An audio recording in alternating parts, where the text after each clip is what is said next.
Hello everyone, welcome back to Nayanshree classes and this is Nayanshree. आशा करती हूँ कि आप सभी लोग बहुत ही अच्छे होंगे और अपने घरों में सुरक्षित होंगे। आज के इस वीडियो में आपको मैं 4 मूल मंत्र बताने वाली हूँ सीटेट परीक्षा को पास करने के। इस परीक्षा में किस तरीके से एक बहुत ही अच्छा स्कोर लाया जाए उसके लिए मैं आपको 4 मूल मंत्र बताने वाली हूँ। ये वीडियो आप सभी के लिए बहुत ही इंपॉर्टेंट साबित हो सकता है। वीडियो को अंत तक देखिएगा।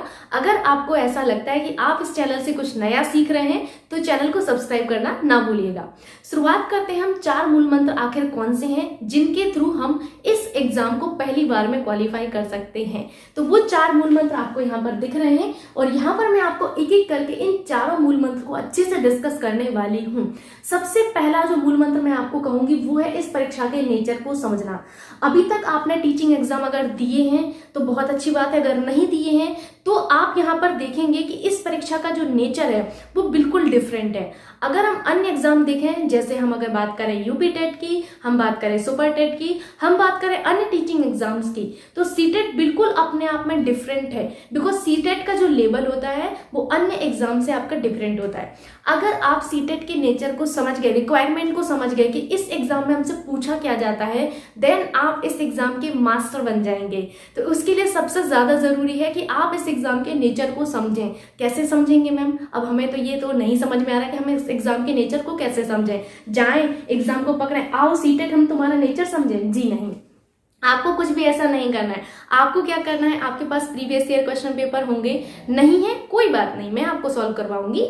आपके पास ऑप्शन है एक, ठीक। आप इस एग्जाम के जो प्रीवियस ईयर क्वेश्चन पेपर्स हैं, आपके पास बहुत सारे प्रीवियस ईयर क्वेश्चन पेपर है। ऐसा नहीं कि सिर्फ एक है, सिर्फ 2 है, सिर्फ 3 है, नहीं।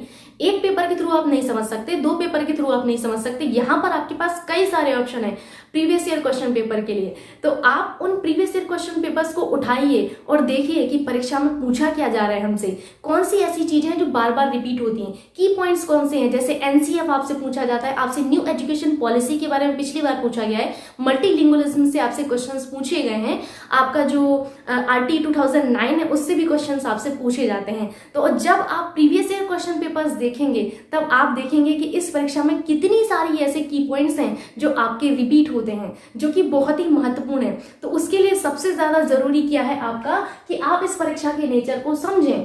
अगर आपने इस परीक्षा का लेवल समझ लिया कि क्वेश्चन कैसा पूछा जाता है, देन आपके लिए बहुत ही अच्छा होगा। ये सक्सेस का पहला मूल मंत्र होगा इस परीक्षा में। तो सबसे ज्यादा जरूरी क्या है, आप समझ गए होंगे परीक्षा के नेचर को समझना किससे, आपके प्रीवियस ईयर क्वेश्चन पेपर से, ठीक। अब यहाँ पर मैं एक चीज आपको अगेन कहूंगी कि आपको सिर्फ पेपर 1 को नहीं लेके चलना है। आप सीटेट की परीक्षा में बैठ रहे हैं, ठीक है, आपको दोनों पेपर क्वालिफाई करना है। उद्देश्य तो ये नहीं होगा ना कि सिर्फ पेपर 1 क्वालिफाई हो जाए, अगला पेपर मैं अगले साल क्वालिफाई करूंगा। जी नहीं, आप ये सोच के जा रहे होंगे इस बार कि मुझे अपने दोनों ही पेपर बहुत ही अच्छे करने हैं, मुझे अपना बेस्ट करना है। बहुत ही अच्छी बात है अगर आप ये सोच के जा रहे हैं तो पेपर 1 और पेपर 2 दोनों के ही प्रीवियस ईयर क्वेश्चन पेपर्स आपको उठाना है। अगर आपको नहीं जो है प्रीवियस ईयर क्वेश्चन पेपर आपके पास अवेलेबल नहीं है तो मैं आपको दोनों ही पेपर 1 और पेपर 2 के प्रीवियस ईयर क्वेश्चन पेपर सबसे पहले सॉल्व करवाने वाली हूँ। उसके बाद आता है पेपर 1 और पेपर 2 को समान महत्व देना। ये क्या है मैम, ये तो हमें समझ में नहीं आया। ये कुछ बात ऐसी है कि जनरली स्टूडेंट क्या करते हैं, पेपर 2 के लिए कुछ भी नहीं पढ़ते हैं। अगर आपने पेपर 2 के लिए कुछ अलग से बुक्स नहीं पढ़ी हैं कोई बात नहीं, ये चलता है, ठीक है।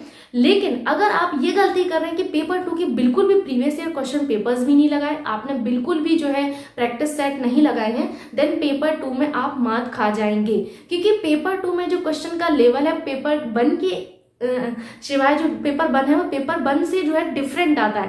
पेपर 1 के जो मैं कहूंगी तुलना अगर मैं करूं तो पेपर 1 की तुलना में एक लेवल जो है वो थोड़ा सा हाई होता है, क्वेश्चन जो है लेंथी होते हैं। सीटेट की परीक्षा में दोनों ही पेपर 1 और पेपर 2 दोनों में क्वेश्चन जो है लेंथी होते हैं। तो उसके लिए सबसे ज्यादा जरूरी है कि पेपर 2 को आप महत्व दें। जनरली स्टूडेंट आप खुद अपने आसपास देखें जिन्होंने सीटेट की परीक्षा पिछली बार दी है तो उनसे आप जो है देखें, उनका जो है पेपर 2 नहीं क्वालिफाई होगा। कुछ कुछ ऐसे स्टूडेंट है और पेपर 1 उनका क्वालिफाई है। पेपर 1 इसलिए क्वालिफाई है बिकॉज उन्होंने सिर्फ पेपर 1 को ही महत्व दिया, पेपर 2 का उन्होंने कुछ भी नहीं रीड किया।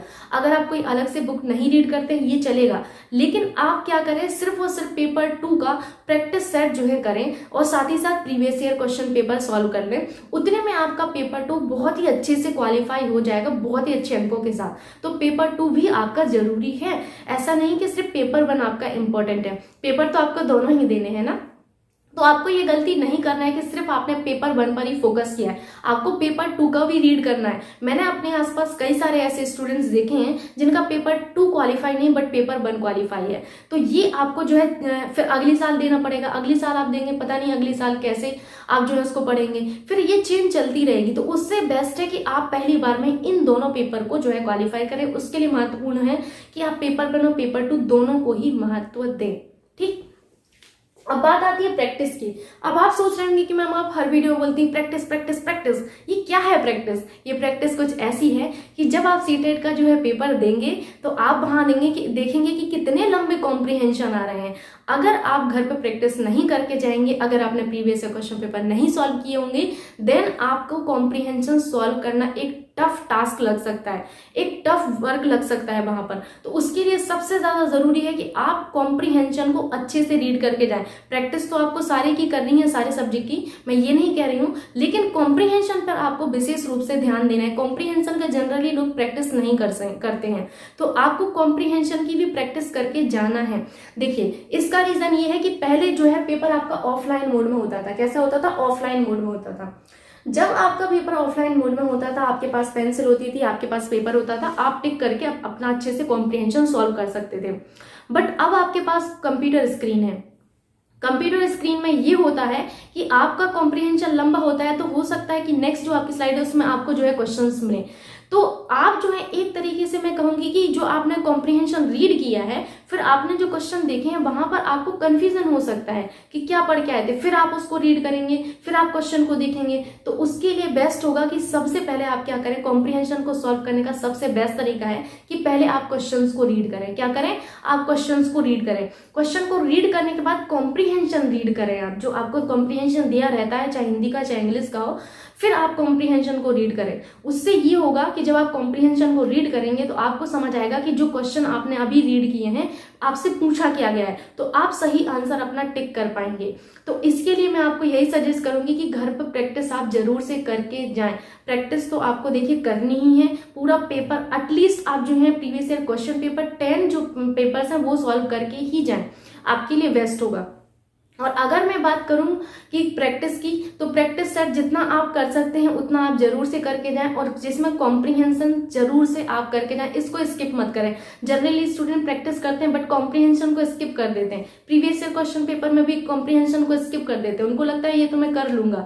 यहाँ पर आपको लगता है कि आप कर लोगे, बट वहां पर कॉम्प्रिहेंशन लेंथी आता है। इसीलिए आपको जरूरी है कि आप कॉम्प्रिहेंशन को भी घर पे प्रैक्टिस करके ही जाए। एटलीस्ट आप, मैं कहूंगी कि आप अगर 10 कॉम्प्रिहेंशन भी सॉल्व कर लेते हैं तो बहुत ही अच्छी बात है। टाइम को मैनेज करना एक बहुत बड़ी बात होती है उस एग्जाम के अंदर, बिकॉज आपको टाइम तो इनफ दिया जाता है, बट क्वेश्चन जो है लेंदी होते हैं। इस परीक्षा में जो क्वेश्चन है वो आपके लेंदी होते हैं।